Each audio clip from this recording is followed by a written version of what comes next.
75 पार कांग्रेस बोल रही है, मगर मैं बोल रहा हूँ कांग्रेस इस बार पूरे प्रदेश में साफ कि जिस प्रकार की राजनीति छत्तीसगढ़ में हो रही है भूपेश सरकार की, उस प्रकार की राजनीति का एक प्रतीकात्मक विरोध है वो।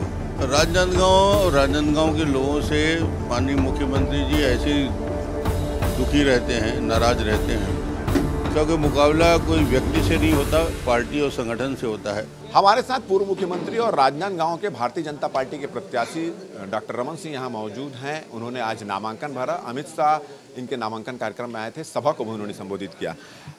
ये आपके ही भारतीय जनता पार्टी के नेता ये बोल रहे हैं कि जो गिरीश देवांगन है, आपके सामने उनका कद काफ़ी छोटा है और उनको बलि का बकरा बना दिया गया है। आप कितना सहमत इस बात? मैं ऐसा नहीं मानता। कांग्रेस और भारतीय जनता पार्टी का मुकाबला होता है और कांग्रेस पार्टी चुनाव लड़ती है, प्रत्याशी कोई भी हो, और हम भारतीय जनता पार्टी के प्रत्याशी की हैसियत से या हम लोग इस पूरे चुनाव को गंभीरता से लेंगे और पूरी ताकत लगाएंगे। एक एक कार्यकर्ता को लगाना पड़ेगा, क्योंकि मुकाबला कोई व्यक्ति से नहीं होता, पार्टी और संगठन से होता है। तो वो मुकाबला हम लोग करेंगे।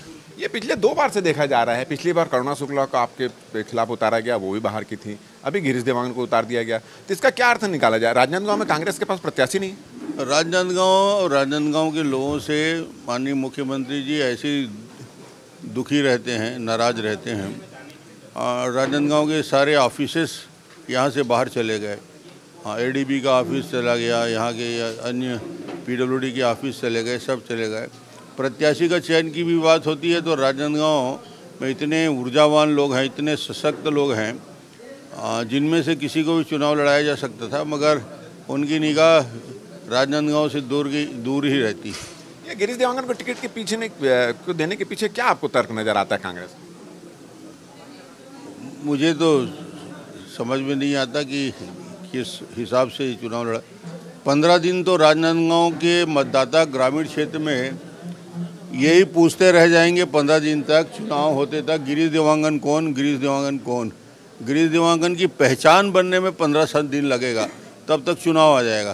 तो इनकी तो पहचान का संकट है कि अभी 15 दिन इनको अपने प्रत्याशी का नाम और परिचय बताना पड़ेगा। एक और गंभीर आरोप कांग्रेस के लोग लगा रहे हैं कि आपने साझा से ईश्वर साहू को टिकट दिया, उसका कोई राजनीतिक भविष्य नहीं है, हिंदूवाद, धर्मवाद, ये इस तरह का आरोप। उसके बाद विजय शर्मा, जिनके खिलाफ भी बहुत सारे आरोप थे, उनको कवर्धा से टिकट दे दी गई। इस तरह के आरोप भी कांग्रेस ही लगा। अरे विजय शर्मा हमारा महामंत्री है, संगठन का वर्षों से युवा मोर्चा का प्रदेश अध्यक्ष रहा है। विजय शर्मा पार्टी का महामंत्री रहा है, संगठन में लगातार वर्षों से काम कर रहा है, विद्यार्थी परिषद के दौर से काम कर रहा है। लड़का संघर्ष करता है, उसके खिलाफ झूठे मामले, भूपेश सरकार हो या अकबर हो, मंत्री की हैसियत से लगातार झूठे मामले मुकदमे चला रहे हैं, मगर वो सारे मुकदमे मामले से लड़ रहा है, संघर्ष कर रहा है, और उसके संघर्ष की वजह से उसको टिकट मिली। आज अमित शाह जी ने कहा है कि साझा में कांग्रेस की सरकार ने तुष्टीकरण की राजनीति की, उसका उन्होंने बात कही है कि तुष्टीकरण की राजनीति हम नहीं कहें, और इस तरह का बयान देके अमित शाह ने अपना कद छोटा कर लिया।